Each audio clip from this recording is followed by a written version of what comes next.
va commencer. Je suis désolé pour les quelques minutes de retard, problème de connexion en sous-sol. Merci d'être venus si nombreux. Il y a quelques places devant, hein, et si vous voulez vous asseoir. On va parler de machine learning du point de vue du développeur. Voilà. Donc mon objectif aujourd'hui, c'est de vous montrer, je suis un développeur, en tant que développeur, ce que vous pouvez faire aujourd'hui, comment intégrer des solutions de machine learning, des services, des fonctionnalités dans vos solutions à vous. D'accord ? Petite présentation auparavant. Voilà, ça va fonctionner. Voilà. Alors, donc moi je suis Laurent Picard. Je travaille chez Google, que j'ai rejoint il y a à peu près 1 an et demi. Et dans une vie précédente, j'étais pionnier du livre électronique. Donc vous connaissez peut-être la société Bookin, qui est une société française. Et j'avais fait le premier livre électronique européen avec une équipe de 3 en 1999. Voilà, ça m'a occupé 17 années de ma vie. Et comme vous pouvez deviner, j'ai fait beaucoup de développement embarqué. Donc on a fait du hardware, du software. Puis de fil en aiguille, les appareils ont été connectés. Donc on a fait notre propre écosystème, librairie en ligne, etc. Donc j'en suis arrivé au cloud. Et aujourd'hui, c'est ce sur quoi je me concentre chez Google. Toutes les technologies du cloud, je suis généraliste. Et c'est passionnant. Et pour moi, c'est la révolution du point de vue entreprise. Et le machine learning, c'est la révolution du point de vue utilisateur. J'aimerais en connaître un peu plus sur vous. Qui est développeur dans la salle? Main levée. Tout le monde, bravo. Est-ce qu'on a des scientifiques des données, des data scientists? Moi, j'en suis. D'accord, on en a quelques-uns. Donc, si je dis des bêtises, vous me corrigerez. D'accord, je suis pas du tout un expert. Est-ce que certains d'entre vous utilisent déjà des services de machine learning? D'accord. Et certains d'entre vous utilisent-ils des services du cloud aussi? D'accord. Environ 40%. D'accord. Donc c'est des principes que vous allez connaître. Alors, très bien. Alors, je commence par cette citation, puisqu'en fait, pour moi, elle représente très bien la façon dont j'ai vu le machine learning pour la première fois. J'ai vu quelque chose qui était bluffant. J'ai eu l'impression que c'était magique, mais en fait, vous creusez et, comme toujours, ce n'est rien d'autre qu'une technologie un peu avancée. Et voilà. Donc, mon objectif aujourd'hui, c'est que vous n'ayez plus l'impression que ce soit magique et de comprendre un peu comment ça fonctionne. Alors, avant toute chose, c'est quoi une conférence? C'est de l'apprentissage humain, d'accord? Vous avez d'un côté des slides. Si la presse n'est pas très bien faite, il n'y a pas trop de bullet points, ok? Et ce que vous en tirez, c'est de l'information en sortie, d'accord? Vous sortez, j'espère que vous sortirez de cette présentation avec des informations que vous aurez mémorisées, que vous regarderez précieusement. Le machine learning, c'est pareil. Vous avez d'un côté des data en entrée. Voilà, donc là, je ne vous dis pas ce que c'est quelque chose sur lequel je travaille, mais il y a des data. Et on ne comprend rien, voilà. Et l'objectif, c'est de tirer de l'information de ces données. OK ? Comment ça fonctionne? Alors, à l'origine, on s'est inspiré de la façon dont on croit que notre cerveau fonctionne avec le système de synapses et les réseaux neuronaux. Donc, c'est ce qu'on croit. Comment on fait? On se base sur énormément d'exemples pour que ce réseau apprenne. Et le résultat, en fait, on a quelque chose qui fonctionne, on arrive à résoudre des problèmes, même si dans le fond du fond, on n'arrive pas à comprendre exactement comment ça fonctionne, mais on arrive aujourd'hui à résoudre un grand nombre de problèmes grâce au machine learning. Petit exemple. Donc, si on veut reconnaître des chats et des chiens, on va fournir un grand nombre d'images en entrée de chats et de chiens. On va dire ce qu'on attend comme résultat en sortie. Et grâce à ça, on va entraîner, on va créer des connexions. Du point de vue mathématique, c'est des coefficients. Et on va avoir un réseau neuronal entraîné pour reconnaître ces deux types d'images. Une fois qu'on a entraîné notre réseau neuronal, en fait, on va l'utiliser, on va lui fournir des images qui n'ont jamais été présentées à ce modèle. Et si tout va bien, ce modèle va nous dire, dans ce cas-là, c'est un chien, plutôt un chien. Voilà. Pour vous illustrer l'importance du machine learning chez Google, en fait, l'usage est exponentiel depuis quelques années. Ça, c'est le nombre de projets qui intègrent un modèle de machine learning, voilà, dans le projet sur notre repo global. Et ce n'est que le début. C'est-à-dire, si vous regardez ça à l'échelle peut-être des 10 prochaines années, est-ce que ça va continuer de façon exponentielle? C'est probable. Et vous avez un grand nombre de fonctionnalités de machine learning qui sont déjà intégrées dans nos produits. Par exemple, Gmail, aujourd'hui, commencez à taper certaines phrases, on vous propose de finir la phrase automatiquement. C'est un vrai gain de temps et c'est un modèle de machine learning qui est derrière. Donc aujourd'hui, pour quelqu'un qui est technique, même pas, pour quelqu'un, il y a 3 façons de pouvoir utiliser un modèle de machine learning. La façon traditionnelle, donc si vous êtes un expert, donc vous allez faire du machine learning pur et dur. Si vous êtes développeur, vous pouvez en quelques heures, en moins d'une journée, vous pouvez intégrer aujourd'hui une solution de machine learning grâce aux API de machine learning. Elles sont prêtes à utiliser. Et il y a une nouvelle méthode qui s'appelle AutoML. Donc c'est une technique qui va vous permettre de créer vous-même votre propre modèle à partir de vos données et donc de personnaliser un modèle existant. Donc moi, ce que je vous propose aujourd'hui, c'est de faire un tour d'horizon de ces 2 briques. Celle-là, bien sûr, c'est impossible. Même de faire un tour d'horizon, il faudrait un talk très très rapide uniquement là-dessus. Okay.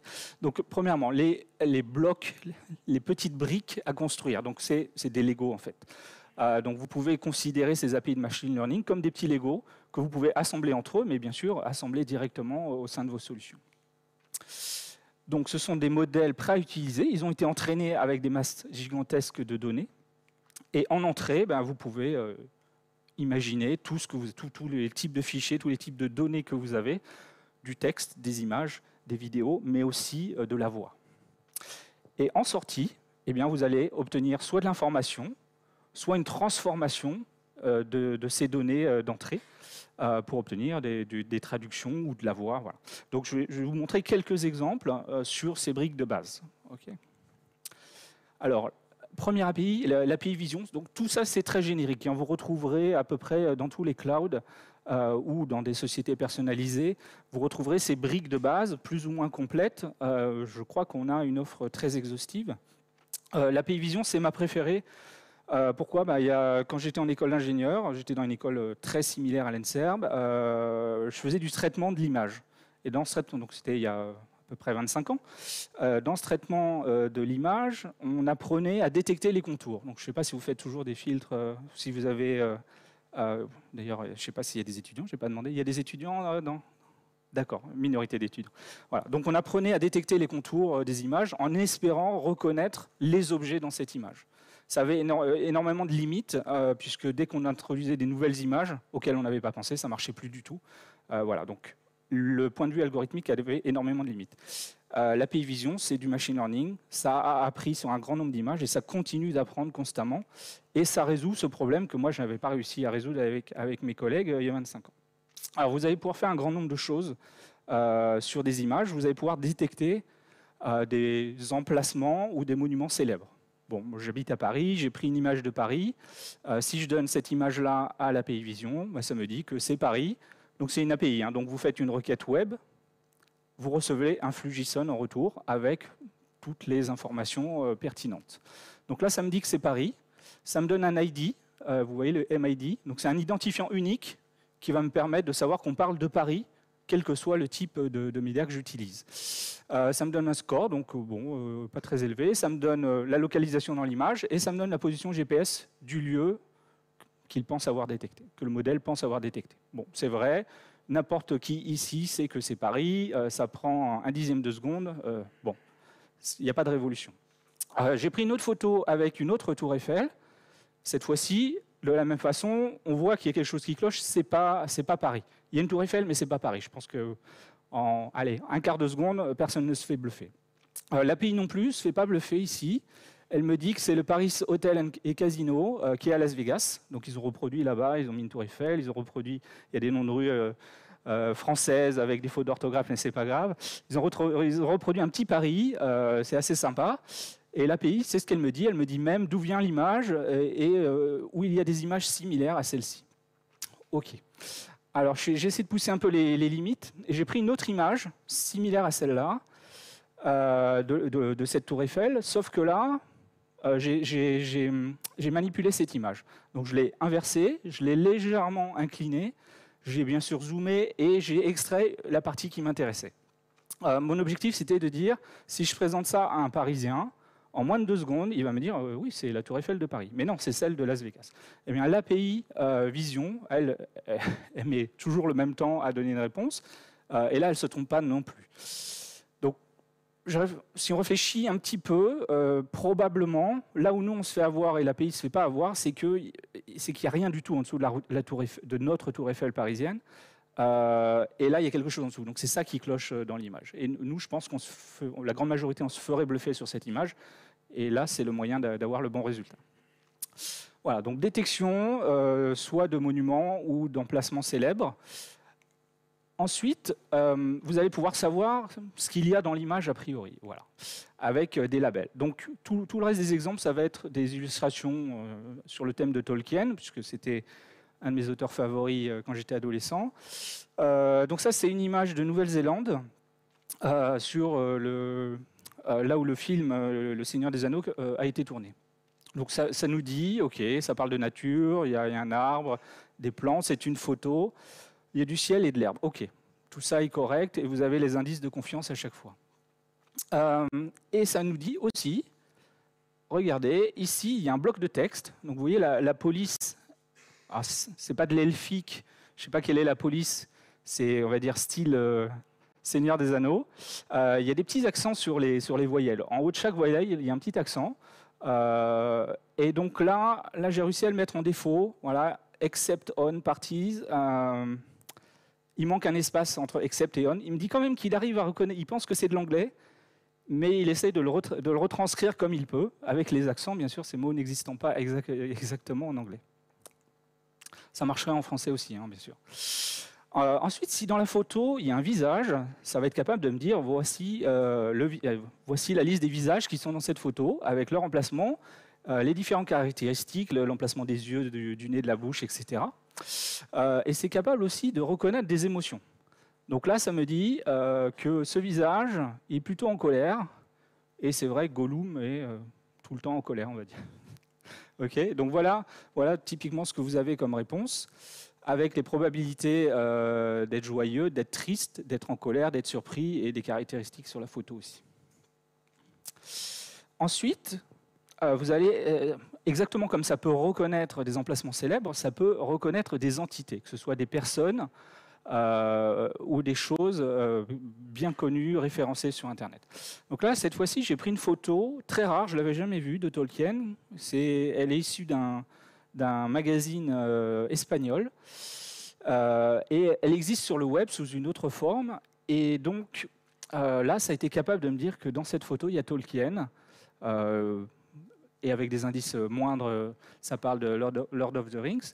Et dans le descriptif de la réponse, j'arrive à savoir exactement d'où vient cette image. Donc cette image-là, je ne l'ai pas transformée, j'ai fait différents essais, et je peux aussi savoir les sites ou les images qui sont similaires à celle-là. Et donc dans cette liste-là, j'ai des photos d'un homme au milieu d'une forêt ou contre un arbre, voilà, des photos similaires. Donc ça comprend vraiment ce qu'il y a dans l'image. Alors, je vous ai dit, c'est une API, donc vous faites une requête web, et en fait, vous avez probablement un langage préféré. Donc nous, on fournit des librairies clientes, donc vous allez trouver souvent ça. Donc c'est une encapsulation, hein, pour faire un appel directement à l'API, pour vous permettre d'écrire moins de lignes de code, et éventuellement d'accéder directement aux méthodes et aux résultats. Donc là, vous voyez, c'est assez simple. On crée un client, on appelle ici Face Detection, on fournit bien sûr le contenu, et puis dans le résultat, on peut directement parser ici les différentes émotions qui ont été reconnues dans les différents visages. Okay. Voilà, donc là, vous avez vu dans les grandes lignes ce qu'on peut faire sur des images. Je vous propose une petite démo localisé. Alors, voilà, c'est pour ça que j'avais besoin d'une connexion Internet. Alors, j'ai pris, parce que jusqu'à maintenant, c'est des photos que j'ai prises sur Internet. Donc forcément, il y a un contexte, il y a une page HTML, il y a des informations à côté. Donc là, c'est des photos que j'ai prises à Bordeaux, les 3 premières. Une photo de petit déjeuner. Bien sûr, le modèle n'a jamais vu cette photo puisque je l'ai prise ce matin. Et là, ça me dit que dans cette photo, il y a des choses qui ont été cuites et il y a probablement un croissant. Voilà. Et voilà les entités reconnues, croissant, petit déjeuner. Donc ça, c'est correct. Je vais essayer quelque chose de plus compliqué. Et là c'est la limite. Là, ça ne marche pas. Donc là, vous connaissez bien. Donc au moins, c'est correct. Au moins, ça ne me dit pas à 99%, c'est des boulettes de viande. Là, ça me dit, je ne sais pas, c'est soit un dessert, soit des boulettes de viande. Et il y a probablement un plat aussi, mais j'en suis pas très sûr. Voilà. Donc là, typiquement, l'intelligence artificielle, le machine learning ici est moins fort qu'un bordelais, c'est clairement. Donc il va falloir travailler un peu, entraîner le modèle pour reconnaître un cannelé. Mais c'est intéressant. Le test que j'ai pas eu le temps de faire, que je ferai, c'est voir si un cannelé tout seul est reconnu. Quand j'ai fait ça à Amsterdam, j'ai pris en photo, ils ont des garages à vélo, il y a des centaines de vélos entassés, c'est assez impressionnant. Ça a réussi à reconnaître un vélo. Donc là, c'est peut-être le même problème, sauf qu'il n'a jamais été entraîné à reconnaître un empilement de... Il n'a jamais vu une image avec un empilement de cannelés, peut-être. Voilà, donc j'essaierai un peu plus. Alors, troisième photo, celle-là, je l'ai prise hier quand je suis arrivé. Et celle-là m'a bluffé, puisque c'est une photo unique, hein, vous en conviendrez. Bien sûr, je retire toujours les infos GPS. Elles ne sont pas utilisées, elles peuvent être utilisées quand nous, on le demande. Elles ne sont pas utilisées dans la démo, et de toute façon, je les ai effacées par sécurité. Et bien là, ça reconnaît, c'est bien la porte d'Ijo, ça reconnaît l'endroit où je me suis promené hier, où j'ai pris la photo, et ça me dit exactement où c'est. Donc ça, c'est quelque chose, je trouve, assez bluffant, avec mon passif de réussir à comprendre ce qu'il y a dans l'image et à détecter. Là, ça fonctionne. Et alors dans les labels, ça me dit que c'est une, etc. Sur les entités, ça me donne un lien vers la page Wikipédia de la porte d'Ijo. Et quand on regarde le flux JSON, en fait, je vais avoir une liste de photos similaires, mais qui ont été prises avec, bien sûr, les gens n'étaient pas là, la luminosité n'était pas la même. Voilà. Donc ça, c'est typiquement quelque chose que je trouve encore un petit peu magique. C'est-à-dire que j'étais un peu déçu sur les cannelés. Et là, franchement, sur la reconnaissance de la porte d'Ijo, j'étais bluffé. Donc ça l'a un peu emporté dessus. J'ai pris une autre photo. Donc celle-là, je ne connais pas cette personne personnellement. Donc c'est une photo qui vient du web. Donc là, vous voyez que ça reconnaît bien un visage. Dans les labels, ça me dit que c'est une personne plutôt senior. Et ce qui est assez rigolo aussi, c'est dès que la personne a soit un costume ou une moustache ou une cravate, pardon, ça veut me dire que c'est un business, une personne professionnelle. Et dans les entités, eh bien là, ça me reconnaît bien Alain Juppé, et ça me dit en plus que c'est le maire de Bordeaux. Voilà. Donc vous voyez, des choses assez sympas qu'on peut faire sur des images de façon automatique. Alors, tout ça, c'est bien beau, c'est toujours des images que moi j'ai prises. Donc, ce que je vous propose, c'est de connecter vos mobiles. Et on va faire une démo ensemble. C'est vous qui allez me fournir des images. Voilà. Donc, je vous propose de vous connecter. Alors, c'est la première fois que je le fais et que c'est live. Donc, peut-être qu'on va avoir des interventions extérieures. Donc, soit en flashant le QR code, soit en rentrant l'URL bit.ly/demobdxio. Je vous laisse quelques instants pour vous connecter. C'est bon? Normalement, vous devriez arriver sur une page comme ça. Voilà. Je vous laisse l'URL en haut ici. OK? bit.ly/demobdxio. Voilà. Et donc, si j'active la démo, et si vous rafraîchissez, ça va vous demander un petit surnom. Ça va vous demander si vous êtes OK pour utiliser la caméra. Donc, si vous n'êtes pas censé être dans la salle ou si vous n'êtes pas obligé de participer à la partie image, parce qu'on pourrait peut-être voir votre visage quelque part. OK? Alors, donc, ce que je vous propose, c'est de vous prendre en photo, de faire un petit selfie et essayer d'exprimer des émotions tristes, en colère, joyeux, surpris. OK? Et je vais faire pareil en même temps. On va tous faire ça ensemble. On ne se moque pas. Donc, la photo est uploadée et ça vous donne un petit résultat comme ça. Je fais une petite composition. Je vous expliquerai après comment ça fonctionne. OK, on va en envoyer d'autres. Elle est peut-être floue celle-là, j'ai bougé, je pense. Ah, attendez, on va le refaire.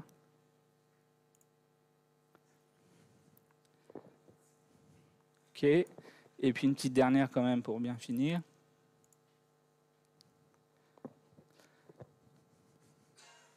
Voilà. Donc, si vous avez fait ça de votre côté, normalement, voilà, on est deux à avoir été reconnus comme étant en colère. Oh, il y a quelqu'un qui est triste, donc je suis désolé. Alors, qui a été surpris? Donc, on a bien été reconnus par là. Hop. Okay. Qui est joyeux? La majorité. OK. Ouais, petit sourire. OK. Et puis, donc j'ai mis quand même assez haut la reconnaissance. Donc, quand c'est pas sûr, voilà tout ce qui n'a pas été reconnu. Là, j'aurais dit quand même légèrement un petit sourire. OK. Et je vois quelqu'un que je connais, me semble-t-il. OK. Donc vous voyez comment ça fonctionne. C'est très, très simple. Alors, ce que j'ai fait, donc j'ai utilisé que des solutions serverless, c'est-à-dire que j'ai utilisé des services qui sont managés. J'ai rien eu à m'occuper, si ce n'est de me concentrer sur le code. Donc, j'ai créé d'un côté des dossiers dans le cloud, donc ce qu'on appelle des buckets. Voilà, donc j'ai 4 dossiers. Et ici, j'ai 3 fonctions. Donc, les fonctions, c'est sympa. J'ai mon code, j'ai comme une fonction, sauf que je la déploie automatiquement dans le cloud. Et elle va être invoquée sur différents événements. Et là, typiquement, à chaque fois que vous uploadez une photo, ça invoque cette fonction-là, qui va utiliser la photo pour interroger l'API Vision, lui demander s'il y a des visages, s'il y a des émotions. Ça va stocker le résultat en JSON ici, et ça va ici appeler une deuxième fonction qui va utiliser ces deux données-là, rajouter la petite moustache à tout le monde. Si vous étiez 3 sur une photo, ça aurait rajouté 3 moustaches. Ça stocke les résultats ici, et puis comme je voulais vous montrer qu'un seul visage, ça appelle une troisième fonction qui, elle, va prendre le visage le plus large, celui qui a le plus de pixels dans l'image, et va stocker le résultat ici. Et puis, mon petit backend ici en Python, vous avez pu voir le résultat sur l'écran des photos qui ont été reconnues en fonction des émotions. Okay. Vous voyez quelque chose de très, très simple. Alors, deuxième API, Video Intelligence. Donc, ce que vous avez vu sur les images, vous pouvez le transcrire à peu près de la même façon sur la vidéo. D'accord, donc vous pouvez extraire des informations. Je vais vous montrer une vidéo, ce sera plus parlant. Une petite démo. Voilà. J'ai oublié, je suis allé un peu vite. Je voulais inviter des personnes à la démo. On verra le résultat après. Donc là, c'est les images que vous avez uploadées. Ah oui, je voulais vous montrer un petit résultat. Hop. Donc là, je upload des personnes connues et qui ont différentes émotions. J'ai une petite photo d'un zombie. Et ça, c'est reconnu comme une image étant violente. Et donc, en fait, si j'affiche tout, donc on a notre ami Alain, Angela, Teresa, etc., Emmanuel. Et là, vous voyez que le zombie est reconnu comme étant surpris, mais surtout, comme c'est une image qui m'a été flaguée comme étant violente, je l'ai floutée au passage. Vous voyez, donc vous pouvez vraiment extraire énormément d'informations sur ces images. Alors, donc j'en étais à la vidéo.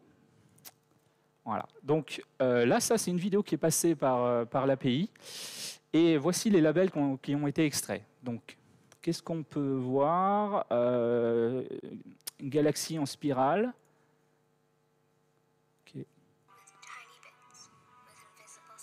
OK, donc c'est au début de la vidéo. Ici, donc, bien sûr, j'ai oublié de... Excusez-moi, je vais un peu trop vite. Donc, l'API de Video Intelligence fonctionne comme l'API Vision, sauf que vous avez une dimension en plus qui est le temps. Donc, ça va être capable de vous donner également les séquences durant lesquelles elle a reconnu certaines choses. Donc là, par exemple, un être humain, typiquement, je vais l'avoir à ces différents endroits dans la vidéo. Voilà. Donc ça, c'est correct. Et puis, qu'est-ce que j'ai d'autre? Ici, j'ai un ours polaire. OK, c'est correct. Donc, vous voyez, vous pouvez transposer à peu près tout ce que vous avez vu sur l'API Vision. Et sur la vidéo, en fait, c'est en train de s'enrichir. Donc, il y a énormément de fonctionnalités qui sont en train d'être ajoutées. Ensuite, on va passer au texte. Donc, ce qu'on appelle NLP, Natural Language Processing, donc le traitement de la langue. Et de la même façon, donc, vous pouvez extraire des informations. Donc, la première chose, c'est l'analyse de la syntaxe. Donc là, j'ai pris une phrase sur Tolkien, donc qui était un écrivain, un poète, un philologue, etc. Un philologue, c'est quelqu'un qui a étudié, qui sait comment les langues ou les civilisations anciennes ont été construites. Donc c'est pour ça que Tolkien a été capable d'inventer lui-même des langues comme l'elfique. Donc si je donne cette phrase complète à l'API d'analyse du langage, ça va déjà me dire que c'est de l'anglais. Okay. Et ensuite, ça va me donner toutes les relations entre les différents mots, mais y compris les signes de ponctuation. Donc ça me permet de savoir exactement comment les phrases sont construites. Petite chose sympa pour un développeur, ça me donne les lemmes, donc ça me permet aussi de travailler de façon canonique, par exemple sur les verbes, pour m'abstraire des temps, de la conjugaison. Okay. Ensuite, donc comme vous avez pu voir sur les images, ça peut reconnaître des entités qui sont dans la phrase. Et donc là, l'API va me dire, si je lui donne cette phrase, qu'il y a 3 groupes d'entités. Le premier groupe sont des personnes. Tolkien, par exemple, est une personne. Et au passage, ça me redonne le même identifiant qui était présent quand je lui avais donné une image de Tolkien. Donc ça, c'est assez puissant, puisque vous pouvez vraiment traiter des entités de façon générale. Et ok, je ne vais pas rentrer dans les détails. Bon, au passage, j'ai l'URL de Tolkien sur Wikipédia. British ici, bon, les classes, c'est personne en localisation. Donc là, ça me dit que c'est British, que c'est relié au Royaume-Uni. Et enfin, les 3 livres qui sont à la fin sont bien reconnus comme des livres. Donc c'est la classification œuvre d'art. Et à chaque fois, j'ai un identifiant et la fiche Wikipédia liée à ce livre. Ensuite, comme on l'a vu sur les images, on peut analyser les sentiments, reconnaître des sentiments dans les phrases. Donc cette fois-ci, j'ai pris 2 critiques du Hobbit. Donc une historique, une des premières critiques dans le New York Times. Donc j'étais pas né, je vous rassure. Donc celle-là a été positive. C'était une critique qui parlait d'un livre pour enfants à l'époque. Et puis j'en ai pris une plus récente d'un réseau social des amoureux du livre, une qui est négative. Voilà, Pauline, ici, elle n'a pas du tout aimé l'ouvrage. Et donc quand je passe ces 2 critiques dans l'API, j'obtiens pour chaque phrase un indice entre -1 et +1, bien sûr, négatif ou positif. Et puis ça fonctionne. Les phrases qui sont ici sont des phrases qui viennent de la critique de Pauline qui n'a pas aimé le livre. Bon, j'ai certaines phrases qui peuvent être neutres. Et ici, les 3 phrases très positives viennent bien de l'article du New York Times. Et enfin, sur la base de paragraphes ou autres, ou de textes complets, on peut classifier son contenu. Donc si je redonne cette même phrase à l'API, elle va me dire que c'est du texte qui a classé dans livres et littérature. Et j'ai un indice très élevé de 97%. Voilà, donc très très simple à utiliser. Vous voyez, si je veux là en Python, je crée un client, je donne les données en entrée, j'appelle analyse du sentiment et j'ai le résultat tout de suite. Alors, qui utilise ça? J'ai un exemple, c'est une société britannique qui s'appelle Ocado, c'est un grand revendeur. Eux ont des équipes de data scientists et donc ils ont développé des solutions qui leur sont propres. Notamment pour traiter toutes les données qui viennent de leurs clients.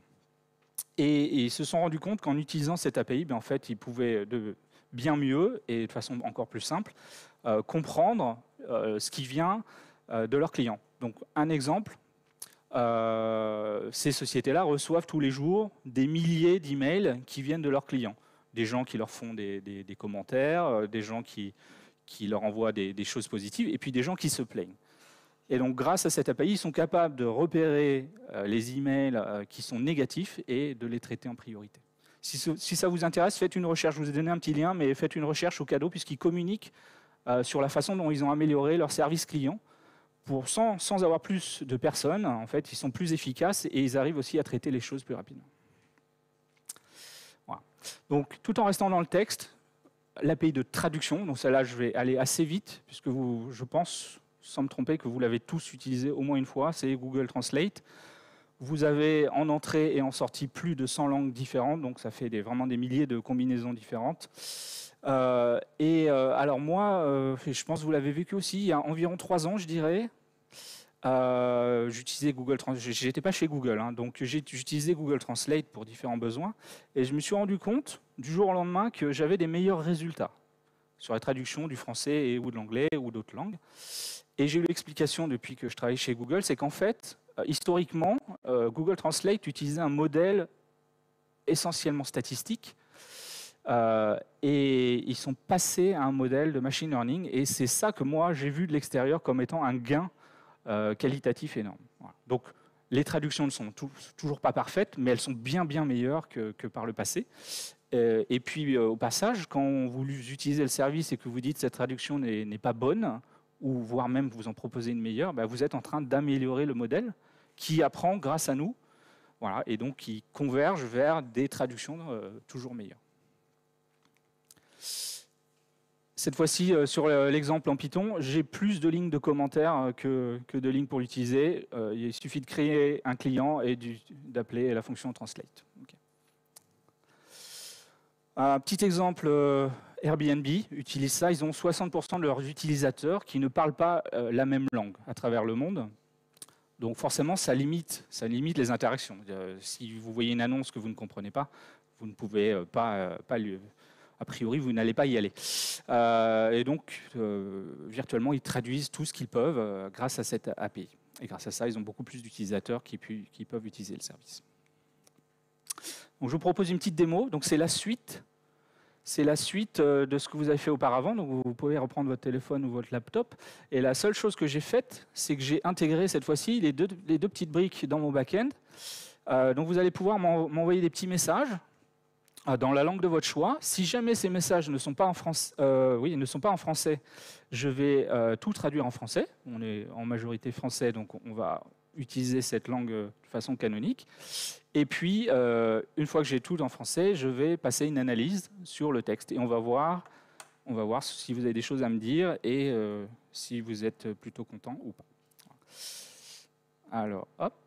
Donc, je propose de passer à l'étape 2. Et si vous rafraîchissez votre page, voilà, vous pouvez me taper du texte. Bon, allez, je vais y aller directement. Donc moi, je vais mettre un texte en anglais. Donc si vous avez des compétences linguistiques, n'hésitez pas à écrire dans différentes langues.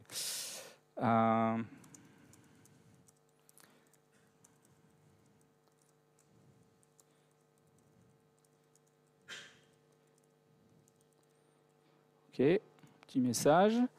Voilà, et puis je vais en envoyer d'autres que j'ai pré-tapés. Oui, je n'aime vraiment pas les pastèques, et au contraire, j'adore les framboises. Voilà, petit message en chinois et en japonais, je ne parle pas ces langues-là. Et donc là, on peut voir directement ce que vous m'avez envoyé. D'accord, donc là, ça n'a... C'est du... Ouais, c'est... Ça, c'est quoi, EU? C'est du basque. Et c'est bien du basque, c'est ça? Ça a bien été reconnu, ok. Ok, donc ma phrase a bien été traduite en français. Quelle est la couleur ou un cheval? What is the color of a white horse? Ah oui, la phrase de l'origine était un peu bizarre. Ok.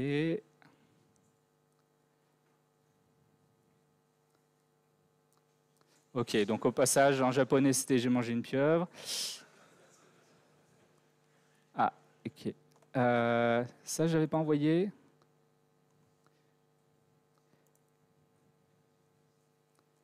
Si, donc ça reconnaît aussi les emojis.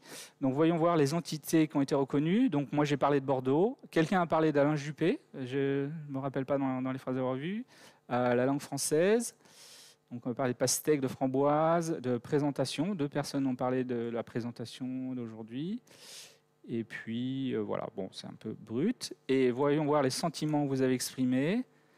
Très positif, merci. J'adore les dessins animés, Valérie. Ok. J'aime les chocolatines. On dit chocolatine à Bordeaux aussi? Alors, sachez, j'ai fait une conf cet été à Montpellier. Et j'ai utilisé une photo de pain au chocolat exprès. Et ils ont dit pain au chocolat. L'API Vision a dit pain au chocolat, elle n'a pas dit chocolatine. Je suis désolé. Je suis désolé, il faudrait enrichir le... ok, ah oui, d'accord. C'était ici, David, Alain Marie Juppé. Okay. Je mange gavé de... Ok. Et les choses négatives, je n'aime vraiment... Ça, c'est moi. Ok. Voilà. Bon, vous avez vu, c'est très simple, ça fonctionne. Donc, speech to text, c'est la suite.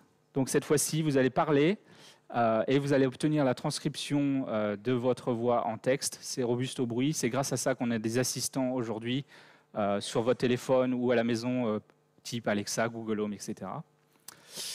Ça signifie aussi que vous pouvez donner des flux audio et indexer totalement, puisque vous allez savoir à quels endroits dans votre flux sont placés les différents mots. Hazard, comme Airbnb traduit tout ce qui... Hazard, c'est une application de matchmaking, donc de mise en relation et plus si affinité. Et donc, eux traduisent tout, mais en plus, ils transcrivent la voix en texte et donc traduisent le texte au correspondant. On va faire une petite démo, mais en fait, je voulais l'intégrer dans ma démo, mais il y a quelque chose de beaucoup plus simple. Il suffit d'ouvrir un navigateur. Alors, je suis en local anglaise.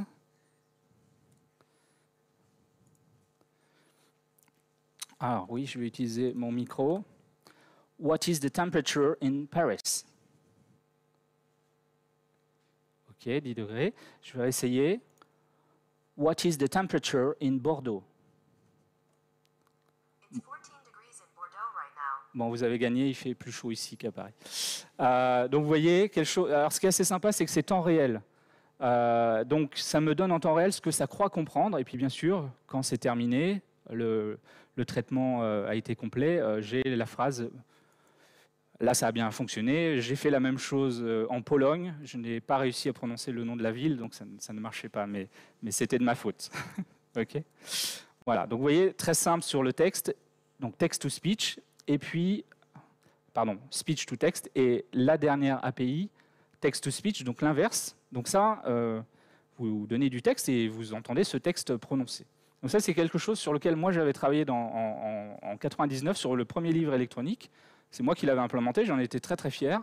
On pouvait se faire lire les livres numériques à voix haute. Donc il y avait un petit moteur de synthèse vocale embarqué. Les mots étaient synchronisés, c'était génial, ça marchait du tonnerre de feu de Dieu et personne ne l'a jamais utilisé, ou pas plus de 30 secondes, puisqu'en fait c'était un robot qui vous lisait le livre, vous entendiez une voix robotique. Voilà. Donc, il y a eu énormément de sociétés de progrès depuis 20 ans. Des sociétés qui ont travaillé sur les phonèmes, sur les demi-phonèmes, voilà, qui ont essayé de comprendre comment fonctionnait notre voix. Et encore une fois, un peu, je fais le parallèle avec les images, encore une fois, c'est une solution de machine learning qui l'emporte. Et autant l'API Vision est ma préférée, je dois avouer que celle-là est la plus avancée. Donc c'est notre équipe DeepMind basée à Londres qui a développé cette techno qui s'appelle WaveNet. Et en 1 seconde, ils arrivent à générer 20 secondes de parole, donc c'est extrêmement rapide également. Et c'est bluffant. On a du mal à différencier les flux WaveNet d'une voix humaine. Donc là, 2 exemples. L'un d'entre eux, l'un d'entre eux a vraiment été prononcé et l'autre a été généré. Et en fait, avec mes collègues, on a joué, on a beaucoup d'échantillons comme ça. On a joué à essayer de deviner vraiment lequel était lequel et on n'a pas réussi. Une fois sur 2, on avait tort, donc ça veut dire qu'on n'arrivait pas à faire la différence. Ah oui, j'oublie tout. Alors, en fait, c'est le premier. Le premier a été généré par WaveNet. Et typiquement, vous avez une première version dans le Google Home aujourd'hui que vous entendez en français de cette voix WaveNet. Et puis, si vous l'utilisez ça dans une de vos solutions, vous avez le choix, vous avez quelques voix françaises déjà. Des voix d'hommes, des voix de femmes, etc. Et ce qui est assez bluffant, c'est que ça a réussi à reproduire des intonations, des inflexions de voix. Et c'est pour ça que c'est vraiment très, très humain. Donc on a vu comment on pouvait utiliser ces petites briques de Lego et les intégrer, donc ces API, mais ça répond à des besoins assez génériques. Et donc la deuxième solution s'appelle AutoML, donc c'est en train de se démocratiser. Et avec AutoML, vous allez pouvoir cette fois-ci répondre à vos propres besoins en donnant vos données en entrée. Une fois que vous avez vos données, vous allez pouvoir lancer un entraînement de réseau neuronal. Donc ça va constituer le réseau sans que vous sachiez comment ça fonctionne. Vous n'avez pas besoin de le faire. Donc vous n'avez même pas besoin d'être développeur cette fois-ci. Si vous êtes satisfait avec les résultats, donc potentiellement si vous ne l'êtes pas, vous allez itérer un certain nombre de fois. Et puis après, vous allez pouvoir déployer ce modèle dans le cloud et l'utiliser exactement comme je viens d'utiliser l'API auparavant. D'accord ? Alors, aujourd'hui, ça fonctionne sur les images, sur l'analyse du langage et sur les traductions. Donc, ça signifie que si vous fournissez des images et du texte, vous pouvez obtenir des classifications personnalisées, voire même des traductions personnalisées. Imaginez, vous travaillez dans un milieu médical, vous ne travaillez qu'avec des noms de médicaments, des expressions que vous êtes les seuls à utiliser. Si vous voulez traduire ça dans une autre langue, éventuellement, les traductions n'ont pas été comprises jusqu'à maintenant. Okay. Petit exemple. Donc ça, c'est une démo qui a été faite par Sarah Robinson, qui est une de nos collègues basée à New York. Donc, c'est 2 photos de nuages dans le ciel. Si on donne ça à l'API Vision, de façon assez évidente, ça va nous donner quasiment les mêmes résultats. Ce sont des nuages dans le ciel. Okay. Mais si on veut en savoir un peu plus, et si on voulait dire, OK, mais moi je veux reconnaître quel type de nuage c'est, ça c'est un cirrus et ça c'est un alto cumulus, et bien en fait c'est là où AutoML peut vous aider. Et donc avec AutoML, vous allez fournir des échantillons, donc idéalement 1 millier d'images par label, mais à partir de 100, 200, ça commence à bien fonctionner. Le modèle idéal, oui, il faut donner des milliers d'échantillons. Et puis, pour chacune des images, vous allez lui dire directement, voilà, c'est ça que moi j'attends comme résultat. Ensuite, vous lancez l'entraînement. Un premier entraînement d'1 heure est gratuit et vous donne des premiers résultats avec des métriques. Vous allez pouvoir analyser ces résultats et revenir sur vos échantillons si ce n'est pas satisfaisant. En haut, j'ai un entraînement de 3 heures. Donc 3 heures, c'est le temps de calcul global, mais ce n'est pas le temps que vous chronométrez, puisqu'en fait, c'est un calcul qui est réparti. Donc typiquement, celui d'en bas d'1 heure, il n'a duré qu'un quart d'heure, par exemple. Et ensuite, donc je vais peut-être sauter ça pour... Non, Est-ce que vous avez déjà entendu parler des faux positifs et des faux négatifs ? Qui connaît ? Bon, c'est bon, ok. C'était juste pour expliquer comment les experts avaient défini ces termes. Voilà, donc vous avez deux métriques, la précision sur un modèle. Donc la précision, ça représente la qualité, l'exactitude de votre modèle.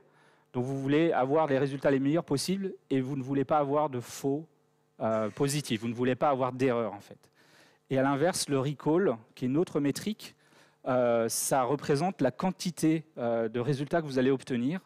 Et donc là, par exemple, typiquement, si vous faites une recherche et qu'il y a des résultats qui sont plus ou moins bons, c'est peut-être pas très grave, mais là, vous allez privilégier la quantité à la qualité. Donc vous pouvez jouer sur ces 2 leviers. Okay. Une autre petite visualisation, donc on appelle la matrice de confusion, qui vous permet très rapidement de savoir si ça marche ou pas.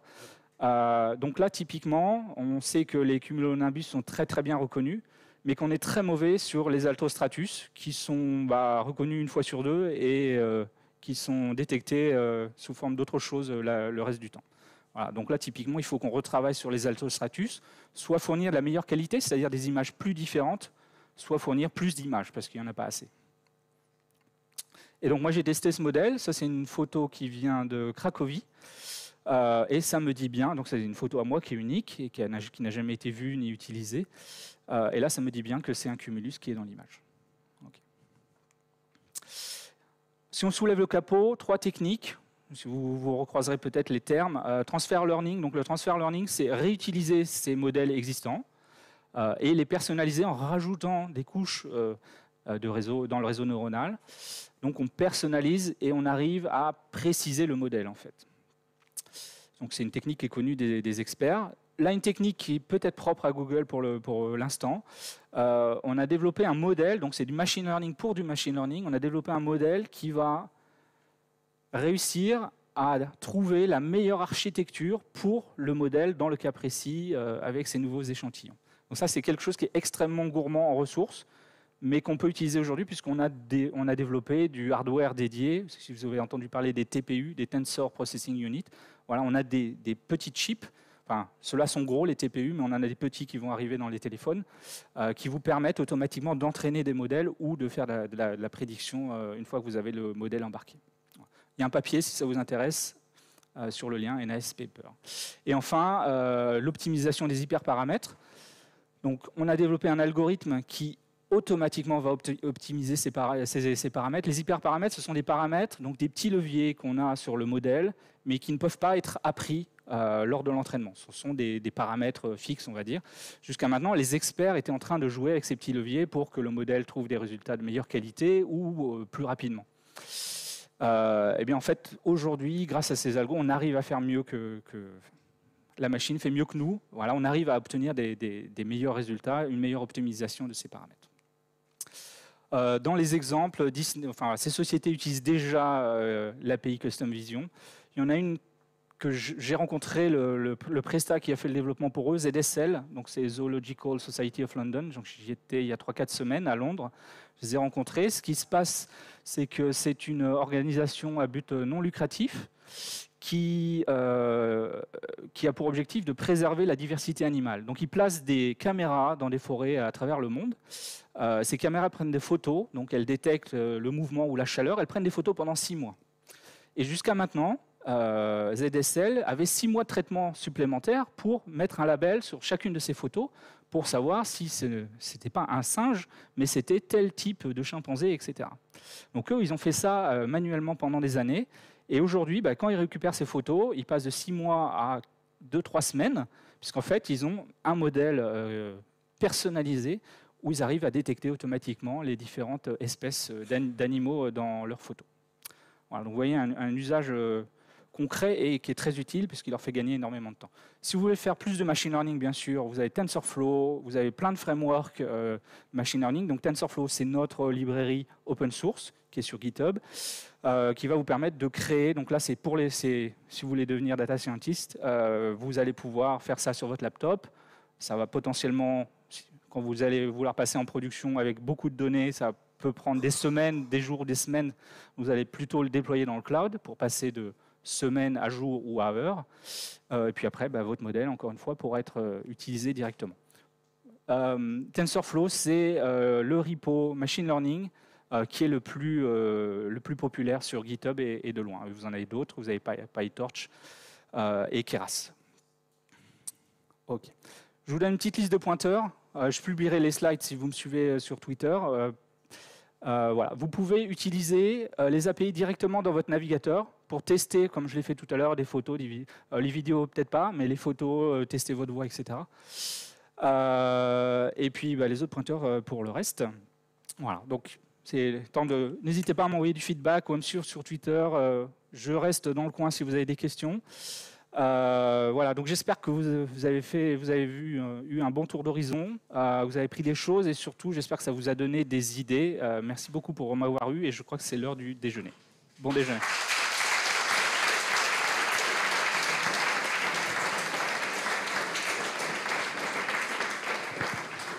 Alors on a un peu de temps pour prendre quelques questions si vous voulez.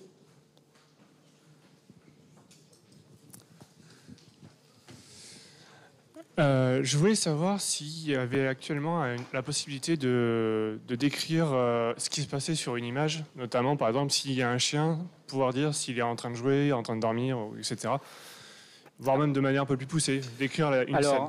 Alors, dans le cas du chien, je ne sais pas, mais dans le cas par exemple d'enfants, l'exemple que je n'ai pas cité là, mais c'est typiquement si je prends une vidéo et chez moi, et dans ma vidéo j'ai un passage où j'ai mes enfants qui débarquent en jouant, je vais avoir une séquence de détecter avec des enfants joyeux ou des enfants qui sont en train de jouer dans les labels.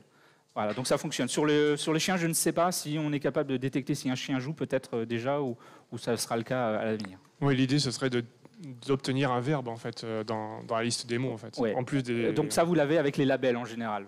Donc vous n'avez peut-être pas le verbe, mais vous l'avez sous forme de nom. Quoi. Merci. D'autres questions ? Une autre question ? Merci. Ça va un petit peu dans le même sens. Je suis là. Merci. Un petit peu dans le même sens. Est-ce qu'en médecine, on peut diagnostiquer des pathologies chez les enfants, même chez les bébés ? Alors, On a ouvert un centre R&D à Paris, recherche fondamentale en intelligence artificielle. Donc j'ai la chance de croiser, notamment une fois par semaine, certains de ces chercheurs. Il y en a un d'entre eux qui travaille sur la détection du cancer en phase le plus tôt possible. Aujourd'hui, on a déjà des modèles existants, il y a des articles dessus, c'est public, qui arrivent à détecter les cancers au niveau métastasique. Donc quand c'est déjà trop tard, en fait, quand le cancer commence à se déclarer. Il y a quelqu'un chez nous qui est expert aussi en biologie et qui, lui, a pour objectif de réussir à détecter ça en amont de phase, donc le plus tôt possible. Et aujourd'hui, avec ces modèles de machine learning, on arrive finalement à agréger la connaissance d'experts qui chacun ont leur domaine de prédilection, donc ils ont des intersections, bien sûr, ils arrivent à détecter certaines choses, mais ils ont chacun leur expérience. Et donc en fait, on arrive à accumuler l'expérience de tous ces experts à travers le monde, donc des neurochirurgiens par exemple, et c'est assez intéressant, puisque du coup, on va vraiment faire progresser la science et arriver à des meilleurs résultats que si l'expert était tout seul. Voilà, donc ce n'est que le début. J'espère qu'on va découvrir beaucoup de choses grâce à ces techniques. D'autres questions? Oui, je vais répéter la question.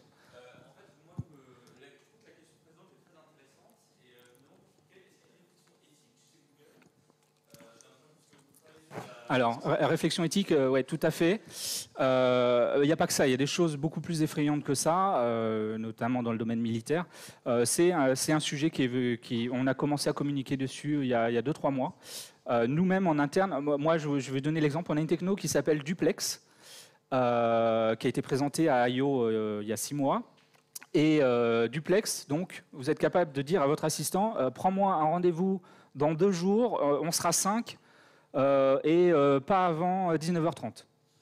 L'assistant appelle le restaurant, donc j'aurais dû citer le nom du restaurant, et donc en fait ça fait plusieurs années que ces modèles ont été entraînés, et l'assistant appelle le restaurant, et la personne qui décroche ne se rend pas compte qu'elle parle à une machine. Donc moi, quand j'ai vu ça, quand ça a été présenté à I.O., honnêtement, j'ai cru qu'on avait fait un faux. Je me suis dit, mais c'est pas possible, je n'y ai pas cru. J'ai cru que c'était fabriqué de toutes pièces. Et après, on a la chance d'avoir beaucoup de tech talk en interne. Après, j'ai vu que non, c'était vrai. J'ai vu ce qu'il y avait derrière, enfin, j'ai une idée de ce qu'il y a derrière. Et c'est extrêmement bluffant et ça peut être aussi inquiétant. Donc, bien sûr, on a tout de suite communiqué en disant non, mais quand ça va être utilisé, on va bien sûr annoncer tout de suite, bonjour, je suis l'assistant de M. Picard, je souhaiterais lui réserver, etc. Je suis l'assistant digital, je sais pas, numérique, je ne sais pas comment on va le présenter. Donc ça, c'est anecdotique, on va dire. Mais bien sûr, il y a des choses beaucoup plus graves que ça. Il faut qu'on travaille tous du point de vue des grosses sociétés et du point de vue étatique aussi. Il y aura toujours des mauvaises utilisations. Je cite comme exemple en Chine, il y a quelques mois, il y a un Chinois qui était dans un stade, qui était recherché par la police. Il a été arrêté parce qu'il y a une caméra qui l'a reconnu de façon totalement automatique. Voilà. Donc après, voilà, il faut aussi qu'on mette des limites sur l'intrusion dans notre vie privée. C'est un sujet en France aujourd'hui. On est plutôt en train de déborder. Et il y avait une dernière question. Oui, vite fait. Je reviens sur la reconnaissance vocale. Où est-ce qu'on en est par rapport à la reconnaissance d'un accent, par exemple vous avez fait l'exemple avec un bel accent anglais. Non, j'ai un accent si français. On fait un what is the weather in Paris Ça marche aussi. Honnêtement, j'ai un accent français où on ne sait pas trop. J'ai pas un accent natif. Et ça a été testé. Par exemple, l'assistant chez vous, il reconnaît. Vous pouvez lui parler en français ou en anglais. Et ça va marcher. Il peut même reconnaître l'accent, c'est-à-dire ça, c'est une phrase anglaise, mais prononcée par. Sur le type d'accent, je ne sais pas. Aujourd'hui, l'objectif n'a pas été de reconnaître votre accent. Enfin, j'ai pas vu d'exemple aujourd'hui qui me dirait vous parlez anglais, mais il me semble que vous êtes français. Alors que nous, on arrive en général à le dire. Ça viendra peut-être. C'est pas très pratique aujourd'hui. Il y a peut-être pas de cas d'usage. En revanche, on est capable de générer des voix d'anglais américain, d'anglais britannique, d'anglais australien. Peut-être qu'on en viendra à faire du français du nord, du sud, etc. Il y aura peut-être un jour une voix en ch'timi, ça serait rigolo. Ouais, encore une question ?